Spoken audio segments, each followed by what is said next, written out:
Hello friends, welcome to Bangera's cooking channel. ಇವತ್ತಿನ ಅಡುಗೆಯಲ್ಲಿ ಬೂತಾಯಿ ಮೀನಿದು ಸಾರು ಮಾಡ್ತಾ ಇದ್ದೇನೆ. ತರುಬೂತಾಯಿ ಮೀನು ಸಾರು ತುಂಬ ಟೇಸ್ಟ್ ಆಗ್ತದೆ. ತರುಬೂತಾಯಿ ಮೀನಿದು ಸಾರು, ತರುಬೂತಾಯಿ ಮೀನಿದು ಸಾರು ಅಂದರೆ ಹೆಚ್ಚಿನವರಿಗೆ ತುಂಬ ಇಷ್ಟ, ತುಂಬ ಒಳ್ಳೆಯದಾಗ್ತದೆ. ಹೇಗೆ ಮಾಡೋದು ಅಂತ ನೋಡುವ. ಮೊದಲಿಗೆ ಒಂದು 2 ಮುಷ್ಟಿಯಷ್ಟು ಬ್ಯಾಡಗಿ ಮೆಣಸು ತಗೊಂಡಿದ್ದೇನೆ ನಾನು, ಮತ್ತು ಒಂದು 2 ಚಮಚದಷ್ಟು ಕೊತ್ತಂಬರಿ, ಒಂದು ಅರ್ಧ ಚಮಚದಷ್ಟು ಪೆಪ್ಪರ, ಮತ್ತು 1 ಚಮಚದಷ್ಟು ಜೀರಿಗೆ, ಒಂದು ಇಡೀ ನೀರುಳ್ಳಿ, ಮತ್ತೊಂದು 1/4 ಚಮಚದಷ್ಟು ಮೆಂತೆ ಎಲ್ಲ ಹುರ್ಕೊಂಡು ಇಟ್ಟಿದ್ದೇನೆ. ಹುರಿದು ಒಳ್ಳೆ ಫ್ರೈ ಮಾಡಿ ಇಟ್ಕೊಂಡಿದ್ದೇನೆ ನೋಡಿ. ಇದಕ್ಕೆ ಈಗ ಒಂದು ದೊಡ್ಡ ಲಿಂಬೆ ಗಾತ್ರದಷ್ಟು ಹುಳಿ, ಮತ್ತು ಒಂದು 7-8 ಎಸಳು ಬೆಳ್ಳುಳ್ಳಿ, ಮತ್ತು ಒಂದು ಅರ್ಧ ಗೆರಟೆಯಷ್ಟು ತೆಂಗಿನಕಾಯಿ, ಮತ್ತು ಒಂದು ಸ್ವಲ್ಪ ಅರಶಿನ, ಒಂದು ಚಮಚದಷ್ಟು ಅರಶಿನ ಹಾಕಿ ಫೈನಾಗಿ ರುಬ್ಕೊಳ್ಬೇಕು. ಗ್ರೈಂಡರಲ್ಲಿ ರುಬ್ಕೊಳ್ಬೇಕು. ಮಿಕ್ಸಿಯಲ್ಲಿ ರುಬ್ಬಿದರೆ ಅಷ್ಟೊಂದು ಒಳ್ಳೆಯದಾಗೋದಿಲ್ಲ, ಯಾಕಂದರೆ ಒಳ್ಳೆ ಸಣ್ಣ ಆಗಬೇಕು. ಬೂತಾಯಿ 1.5 kg ಅಷ್ಟು ಬೂತಾಯಿ ಮೀನನ್ನು ಕ್ಲೀನ್ ಮಾಡಿ ಎಲ್ಲ ಇಟ್ಟಿದ್ದೇನೆ ನೋಡಿ. ಸಣ್ಣಾಗಿ ರುಬ್ಕೊಳ್ಬೇಕು ಇದನ್ನು. ಇದು ನೀವು ಎಷ್ಟು ಸಣ್ಣಾಗಿ ರುಬ್ಕೊಳ್ತೀರಿ ಅಷ್ಟು ಟೇಸ್ಟಾಗಿ ಬರ್ತದೆ ಪದಾರ್ಥ. ನಾನು ಯಾವಾಗಲೂ ಹೇಳ್ತೇನೆ, ಮೀನು ಸಾರಿಗೆ ಕಡಿಯುವಾಗ ಒಳ್ಳೆ ಸಣ್ಣ ಆಗಬೇಕು ಮಸಾಲ. ಎಷ್ಟು ಸಣ್ಣಾಗಿ ರುಬ್ತೀರಿ ಅಷ್ಟು ಟೇಸ್ಟ್ ಆಗ್ತದೆ ನೋಡಿ. ಮಸಾಲವನ್ನು ಕುದಿಲಿಕ್ಕೆ ಇಟ್ಟಿದ್ದೇನೆ. ಇದಕ್ಕೆ ನೀರೆಷ್ಟು ಬೇಕು ನೋಡಿ ಹದ ಮಾಡಬೇಕು. ನೀರು ತುಂಬ ನೀರು ಮಾಡಬೇಡಿ. ಮಸಾಲನ್ನು ಸ್ವಲ್ಪ ದಪ್ಪನೇ ಇರಬೇಕು. ತುಂಬ ನೀರಾದರೆ ಒಳ್ಳೆಯದಾಗೋದಿಲ್ಲ ಪದಾರ್ಥ.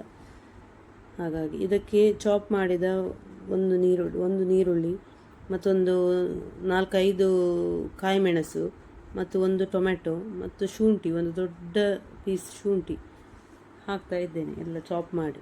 ಕರಿ ಲೀವ್ಸ್ ಇದ್ದರೆ ಕರಿ ಲೀವ್ಸನ್ನು ಚಾಪ್ ಮಾಡಿ ಸಣ್ಣದಾಗಿ ಚಾಪ್ ಮಾಡಿ ಹಾಕ್ಬೋದು. ರುಚಿಗೆ ಉಪ್ಪು ಕೂಡ ನೋಡಿ ಹಾಕಬೇಕು. ರುಚಿಗೆ ಬೇಕಾದಷ್ಟು ಉಪ್ಪು ಹಾಕಬೇಕು. ಉಪ್ಪು ಹುಳಿ ಎಲ್ಲ ಸ್ಟ್ರಾಂಗಲ್ಲಿದ್ರೇ ಮೀನಿದು ಪದಾರ್ಥ ಟೇಸ್ಟ್. ಉಪ್ಪು ಕಮ್ಮಿ ಆದರೆ ಅಥವಾ ಹುಳಿ ಕಮ್ಮಿ ಆದರೆ ಎಲ್ಲ ಮೀನಿದು ಪದಾರ್ಥ ಒಳ್ಳೆಯದಾಗೋದಿಲ್ಲ, ಟೇಸ್ಟ್ ಆಗೋದಿಲ್ಲ ಪದಾರ್ಥ ನೋಡಿ. ಚೆನ್ನಾಗಿ ಕುದಿಬೇಕು. ಚೆನ್ನಾಗಿ ಕುದಿದ ಮೇಲೆ ಇದು ಮೀನು ಹಾಕಬೇಕು. ಮೀನಿದು ಪದಾರ್ಥ ಯಾವಾಗಲೂ ಗ್ಯಾಸಲ್ಲಿ ಇಟ್ಟ ಮೇಲೆ ನೀವು ಆಚೆ ಈಚೆ ಹೋಗಬಾರ್ದು, ಯಾಕಂದರೆ ಅದು ಒಂದು ವೇಳೆ ಕುದಿದು ಹೋದರೆ ಅದರ ಟೇಸ್ಟ್ ಎಲ್ಲ ಹೋಗ್ತದೆ, ರುಚಿ ಎಲ್ಲ ಹೋಗ್ತದೆ. ಅದಕ್ಕಾಗಿ ಮೀನು ಸಾರು ಮಾಡುವಾಗ ಅದರ ಹತ್ರನೇ ಇದ್ದು ನೋಡಿಕೊಳ್ಬೇಕು. ಚೆನ್ನಾಗಿ ಕುದಿಬೇಕು. ಈಗ ಒಮ್ಮೆ ಕುದಿದರೆ ಮತ್ತೆ ಉಕ್ಕಿ ಹೋದರೆ ಅದರ ರುಚಿ ಎಲ್ಲ ಹೋಗ್ತದೆ. ಅದಕ್ಕಾಗಿ ಮೀನಿದು ಸಾರು ಚೆನ್ನಾಗಿ ಕುದಿದ ಮೇಲೆ ಮೀನು ಹಾಕಬೇಕು. ಕುದಿದ ಮೇಲೆ ಮೀನು ಹಾಕಬೇಕು. ಮೀನು ಹಾಕಿದ ಮೇಲೆ ಇನ್ನೊಂದು ಕುದಿ ಬಂದರೆ ಪದಾರ್ಥ ಆಯಿತು, ರೆಡಿ ಆಯಿತು ಅಂತ ಅರ್ಥ. ಮೀನು ಹಾಕಿದ ಮೇಲೆ ತುಂಬ ಕುದಿಸಬಾರ್ದು. ಒಂದು ಕುದಿ ಬಂದರೆ ಸಾಕು. ಮೀನು ಹಾಕಿದ ಮೇಲೆ ತುಂಬ ರುಚಿಯಾಗ್ತದೆ ಮೀನು ಸಾರು ನೋಡಿ. ಈಗ ಚೆನ್ನಾಗಿ ಕುದಿದಿದೆ. ಈಗ ಮೀನನ್ನು ಹಾಕ್ತಾ ಇದ್ದೇನೆ, ಬೂತಾಯಿ ಮೀನನ್ನು ಹಾಕ್ತಾ ಇದ್ದೇನೆ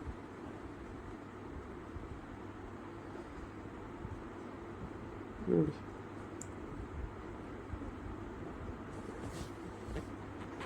ಮೀನಿದು ಪದಾರ್ಥ ಕುದಿಯುವಾಗನೇ ಪರಿಮಳ ಬರ್ತದೆ. ಮೀನಿದು ಸಾರು ಕುದಿಯುವಾಗ ಒಂದು ಪರಿಮಳ ಬರ್ತದೆ, ತುಂಬ ಟೇಸ್ಟ್ ಆಗ್ತದೆ ಪದಾರ್ಥ. ಒಗ್ಗರಣೆ ಸೊಪ್ಪಿದ್ದರೆ ಕಟ್ ಮಾಡಿ ಹಾಕ್ಬೋದು, ಒಳ್ಳೆಯದಾಗ್ತದೆ. ಇಲ್ಲಾಂದರೆ ಕಡಿಯುವಾಗನೇ ಹಾಕ್ಬೋದು. ಗ್ರೈಂಡರಲ್ಲಿ ಹಾಕುವಾಗನೇ ಒಗ್ಗರಣೆ ಸೊಪ್ಪಿದ್ದರೆ ಹಾಕ್ಬೋದು, ತುಂಬ ಒಳ್ಳೆಯದಾಗ್ತದೆ. ನನ್ನ ಚಾನಲನ್ನು ಯಾರು ಸಬ್ಸ್ಕ್ರೈಬ್ ಮಾಡಲಿಲ್ಲ, ಸಬ್ಸ್ಕ್ರೈಬ್ ಮಾಡಿ ಫ್ರೆಂಡ್ಸ್. ಲೈಕ್ ಮಾಡಿ, ಶೇರ್ ಮಾಡಿ ನೋಡಿ. ಕುದೀತಾ ಬರ್ತಾ ಉಂಟು. ನಾನೊಂದು 2 ಮುಷ್ಟಿಯಷ್ಟು ಮೆಣಸು ಹಾಕಿದ್ದೇನೆ. ಅದಕ್ಕೊಂದು ಅರ್ಧ ಗೆರಟೆ ತೆಂಗಿನಕಾಯಿ ಹಾಕಿದ್ದೇನೆ. ಸ್ವಲ್ಪ ಮಾಡುವವರಾದರೆ ಒಂದು 10-12 ಮೆಣಸು ಹಾಕ್ಬೋದು.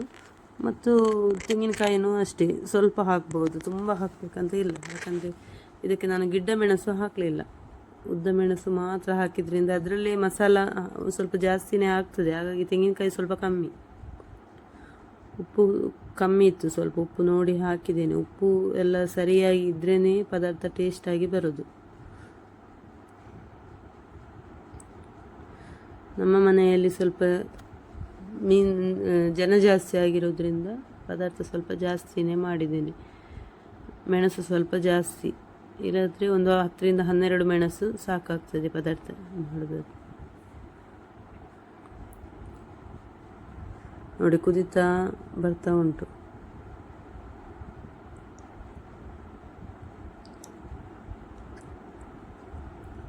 ಚೆನ್ನಾಗಿ ಒಂದು ಕುದಿ ಬಂದರೆ ಸಾಕು, ತುಂಬ ಕುದಿಸಬೇಡಿ. ಮೀನು ಹಾಕಿದ ಮೇಲೆ ತುಂಬ ಅದು ಸಣ್ಣ ಸಣ್ಣ ಮೀನಾಗಿರೋದ್ರಿಂದ ತುಂಬ ಮೀನು ಕುದಿದ್ರೆ ಮೀನು ಹುಡಿ ಆಗ್ತದೆ. ಅದಲ್ಲದೆ ಸೌಟು ಹಾಗೆ, ಸೌಟು ತುಂಬ ಹಾಕಬಾರ್ದು, ಜಾಗ್ರತೆಯಲ್ಲಿ ಹಾಕೋದಾದರೆ ಸಹ ತುಂಬ ಜಾಗ್ರತೆಯಲ್ಲಿ ಸೌಟು ಹಾಕಬೇಕು.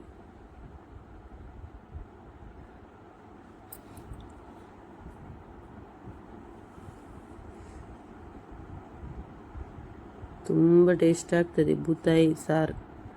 ತರುಬೂತಾಯಿ ರೇಸ, ತರುಬೂತಾಯಿ ರೇಸ ಅಂತ ಹೇಳ್ತೇವೆ ನಾವು.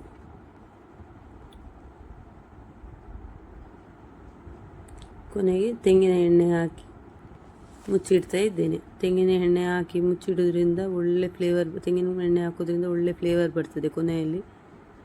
ಇಲ್ಲಾಂದರೆ ನೀರುಳ್ಳಿ ಒಗ್ಗರಣೆ ಕೂಡ ಹಾಕ್ಬೋದು, ನೀರುಳ್ಳಿ ಹಾಕಿ. ನೋಡಿ ಕುಚ್ಚಲಕ್ಕಿ ಅನ್ನದ ಜೊತೆ ತುಂಬ ಒಳ್ಳೆಯದಾಗ್ತದೆ. ಬಾಯ್ಲ್ಡ್ ರೈಸ್ ಜೊತೆ ಸರ್ವ್ ಮಾಡ್ತಾ ಇದ್ದೇನೆ ತರುಬೂತಾಯಿ ಸಾರು.